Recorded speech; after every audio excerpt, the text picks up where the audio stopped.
New legislation already signed by California's governor is meant to help ease the state's affordable housing crisis. Many of those new laws won't go into effect until next year, but they're already running up against major opposition. NBC News reports new laws to allow more construction face strong opposition from cities and counties that stand to lose power over local zoning. NBC News reporter Alicia Victoria Lozano is here with me now. So, Alicia, what will these new laws do, and why are local governments opposed to this? Hi, thanks so much for having me. So shortly after Governor Gavin Newsom survived a recall attempt in September, he signed more than 24 housing bills into law.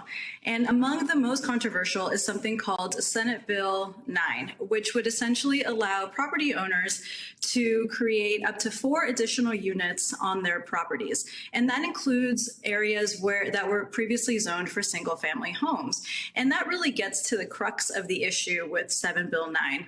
Opponents say that it takes too much control away from local government and gives it to the state. And it also does not solve the affordability crisis necessarily. Senate Bill 9 does not guarantee that these new units be considered affordable. They can be sold or rented at market rate, which in California is extremely high right now. So shortly after the governor signed this new bill into law, a counter initiative started circulating, and right now they're gathering signatures, hoping to get it onto the November 22 ballot. And this counter initiative essentially undoes Senate Bill 9 and a few other housing bills, primarily the ones that take away control from local governments. Alicia, set the scene for us. How dire is California's housing crisis right now? And is it just a problem across the state or mostly densely populated areas? So unfortunately, we're seeing this really across the state. Of course, the issue is most acute in the big cities. Los Angeles, where I'm located, San Francisco, of course, has had very high rents and home prices for quite some time. But as those markets get increasingly more expensive, I mean, right now, in many parts of the state, we're seeing homes going for $800,000, $900,000, more than $1 million. So people are starting to move out of the city centers and into areas like the desert, where I just, for a separate story, reported that the median income is $45,000, but some homes are upwards of $300,000, and they're seeing rents and home prices increase 35% since the COVID pandemic hit.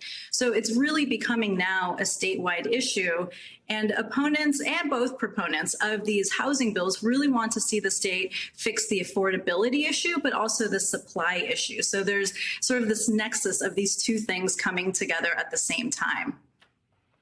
And in your reporting, how do Californians feel about these new laws? Right. So California is typically split on this. We are seeing that in certain parts of the state, specifically in LA County, there's just a little bit of extra support for something like Senate Bill 9. So just over half of LA County voters said that they support the housing bills. But then a competing poll by the counter initiative to undo Senate Bill 9 found that actually 65% of respondents would favor putting control back at the local level. So what we're really seeing is a statewide shift. And one person described it to me as Southern California versus the states. A lot of folks here in Southern California really love their single family homes. It's a big part of the culture here. People have yards and patios and lots of open space. And there's really a concern that it's going to undo some of that characteristic California dream. But of course, the problem is that the California dream is no longer accessible to so many people. So I don't think we've seen the last of this. I've been told that if enough cities balk at the current laws slated to go into effect, we can expect to see some more amendments. Alicia Victoria Lozano putting a spotlight on a very important issue in California. Thank you. Thanks for watching our YouTube channel. Follow today's top stories and breaking news by downloading the NBC News app.